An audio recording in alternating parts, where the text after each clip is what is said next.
most loyal men I had in my life, Marcellus and Jeremy. They both worked for me, but they were more like my brothers. Jeremy, who went by the nickname Jerry, stepped out of his truck first, rocking a Tom Ford suit. He walked over to my truck and opened my door. A light drizzle fell, so he held an umbrella for me. I held onto his arm, and when Marcellus exited his truck, the three of us entered the building. They both would protect me with their lives, and their loyalty was priceless. Marcellus used to work for a luxury car dealership.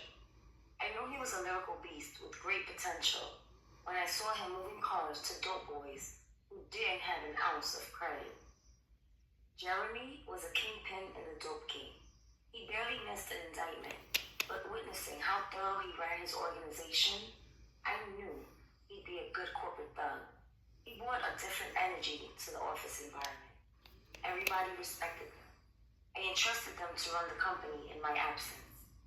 We all went into our private offices to get to work. We traded gold, oil, natural gas, diamonds, rubber, and pretty much anything that sold on the international market that was worth millions and in large amounts. I was anxious to check what my bankroll was hitting right, since I closed a pretty good deal a few days ago. This morning was payday, and that always got me excited. I pulled up my account online, and my smile flipped into a frown. I didn't like what I was seeing. No deposits today. The balance was exactly the same, $9,659,000.19. I was sitting on 7 digits, but I went to bed last night expecting to wake up sitting on 8. I called my client to find out what was going on and why my money hadn't transferred over yet. I expected to see another $500,000. He answered on the first ring. Kev, what's up? Did something happen at the trade desk that I need to know about? Why didn't the deal close? Yeah, something happened, all right. Some bullshit. They're telling me I can't trade, and my application is denied. I slammed my fist onto the desk and bit my bottom lip. What do you mean you can't trade? Why did they deny your application? I asked my potential client. His name is Kevin James, a young black man who owns a small gas station in North Carolina.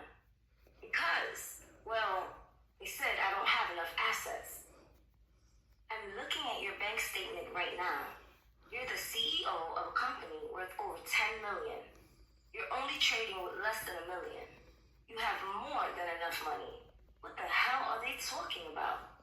No, the oil company will only deal with somebody worth $100 million or more. I'm nowhere near that valuation. I just got the new trade instructions today.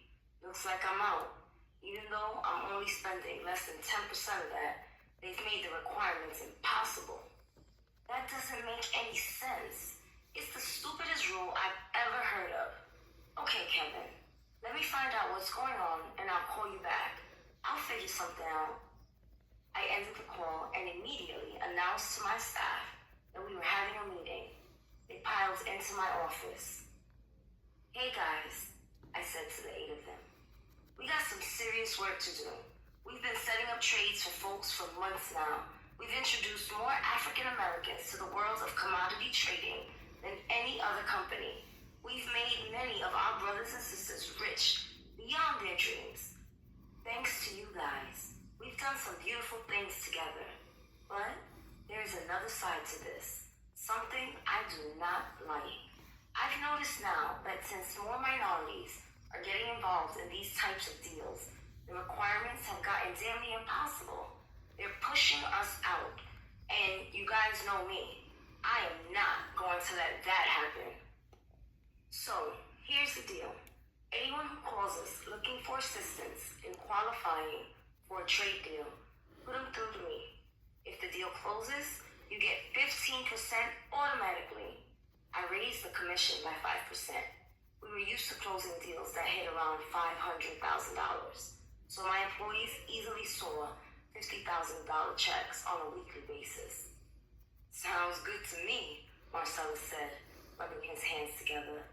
Me too, added Jerry, who was in charge of marketing, and he also had another job, my enforcer. When someone owed us money or didn't pay, Jerry had a way of making sure they made good on their promises. I need to holler at you, though, Jerry said when the meeting was over. In private, he whispered. I got up from my very comfortable seat and dismissed everyone except Marcellus and Jerry. What's on your mind, bro? I asked. We've got a problem, Jerry said. A serious one, said Marcellus. I sat back down. Tell me. I closed my eyes briefly, not knowing what to expect. Jerry nodded to the side, indicating for me to follow him. Once again, I was out of my seat. We got on the elevator and headed down to the basement of the 35-story building. Why are we down here? I asked. All I could hear was the click-clacking of my Giuseppe heels against the concrete floor. Neither of my brothers spoke. We turned a corner and they eyed one another. They lifted what looked like an oversized trash can, and I jumped back, grabbing my chest. The body of a middle-aged white man, wearing a very straight-cut Canali suit, lay inside. Boss lady. Marcellus tried to say something. I shook my head. Close that shit, I said, disgusted. Eesh. I caught him in the office last night. I came back here after I realized I left my wallet. It was about midnight, and I caught him trying to plant some dope in your office, Jerry said. What the hell? He had a gun, so I didn't think twice. I hit him in the head immediately. Jerry, why didn't you call me? I didn't want to ruin your trip. I knew you'd be back in the morning. After I searched him, I found this. Jerry showed me a badge. The man was a U.S. Secret Service agent. Oh, fuck. Chapter 4. Miller. Miller Winfrey. Has a nice ring to it. My coworkers had a money clip with Miller Winfrey engraved on both sides. It was their way of acknowledging my hard work. I hustled like Oprah. A diamond stud sat perfectly in the middle. Cute. And I definitely kept it full of them big-faced Benjamins. I left the office and headed over to Hitmakers, the studio in Harlem where so many hip-hop hits were made. I just got a call from Cedric Williams, CEO of Platinum Records. When I got inside, there were so many chicks walking around in skimpy clothing, it looked like they were auditioning for a video. For a moment, I thought I was on set. Studio groupies. Most of them were broke, trying to find a man to pay their rent.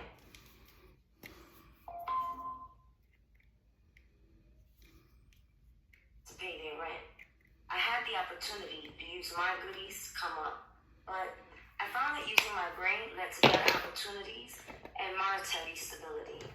That's what I was about. Being comfortable. I could write checks and never worry if they would clear. This new position gave me a lot of power, and I planned to use it. So, what's up, Cedric? I asked as I walked into the engineer's room in the second largest recording room, known as Studio C. Jadakiss was in the next room over, Studio B. Cedric smiled and then nodded. He continued to bop his head to the music as the newest artist, King G, also known as KG, laid down a track that was definitely going to be a hit. He was a beast. He had about 7 mixtapes out and was without a deal. Everybody wanted to sign him, and so did Cedric. And that's a wrap.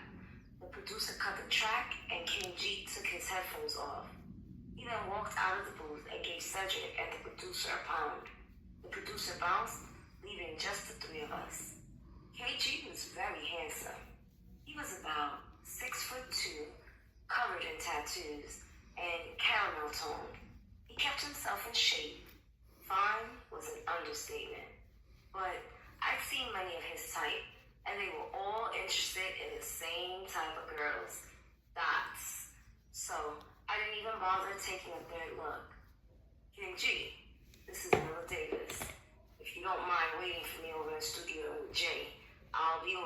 with you. That's cool. Nice to meet you, pretty, KG said. I smiled. He exited the room.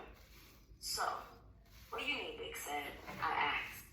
He began talking in a hushed tone. Listen, I'm just gonna keep it straight with you. Platinum Records is about to go bankrupt. We signed 2 other mixtape artists and thought we had stars. Their singles went crazy, but both albums flopped. We lost $20 million between the 2 of them. It really put us in a bind. I know King G can get us out of this slump. He's a star. Just listen to this. He then began playing a few cuts. His music was like nothing I'd ever heard. He was most definitely going to be the next big thing. I like Cedric. He was a gambler and a risk taker. I respected that because it took risk to reap rewards. Nobody knew that better than me. That's dope. Sounds good. So, what do you want from me? I wanted to get to the point of this meeting. He said it was urgent. I want to sign him, but I don't have the money to give him the type of signing bonus that the other labels are offering. So, I wanted to know if you can help me borrow the money. He twisted his head in one of those I'm not so sure gestures. How much we talking? I asked. Maybe $3 million? 3 mil? That's gonna be tough if your assets are strapped. Come on, Miller. You're the only person I know that can make this happen. Everybody knows you're the go-to lady. Let me think about it and I'll get back to you. I'll see what I can do. That's what I'm talking about. I'll even obligate some of the record sales royalties to go towards directly paying the loan back. As long as your artist knows that's what you're doing. I don't want to be part of any artist getting duped by their label. We go back a long way, so of course I'm going to try to look out. But the loan needs to be the label's obligation, not the artist.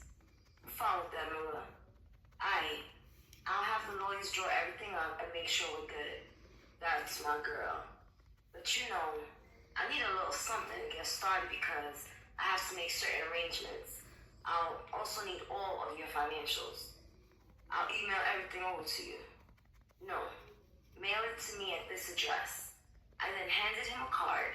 I didn't need a paper trail, just in case I had to get unorthodox. We exited the studio to meet up with King G. He was kicking it with Jadakiss. Jada was so impressed that he decided to hop on a track with KG last minute. T.I. happened to walk in the studio and he listened as well. When they were done, they looked at Cedric. T.I. nodded and said, if you don't sign him, I will. Jadakiss agreed. And when Jada put his seal on Young Cat, he had to be fresh. And King G definitely was certified. I could understand why Cedric wanted him so bad. Cedric went off with Jadakiss to kick it for a little while. And I was left all alone with KG. I'm starving, he said. I've been thugging it out in the studio for 2 days straight. The liquor needs to eat. I'm worn out and exhausted, he said, throwing back a bottle of water. I bet, but your hard work is paying off. Your music is on point. You have a lot of talent. You're making hits. Somewhat. I'm just waiting for the right deal to come along. I got a lot of things in my life that aren't quite right yet. Feel me? I'm waiting for the right hit to come to me. The right label, the right lady. He said, eyeing me. Something about the way he said it created a moment of silence. Okay, I saw his game. It was cute, but he was an unsigned artist who couldn't do anything for me right now. The man who I chose to give my time and energy to would have to be already established. Been there and done that with those on the cusp of success. I wasn't into gambling anymore. I needed a little bit more this go round. I hear you.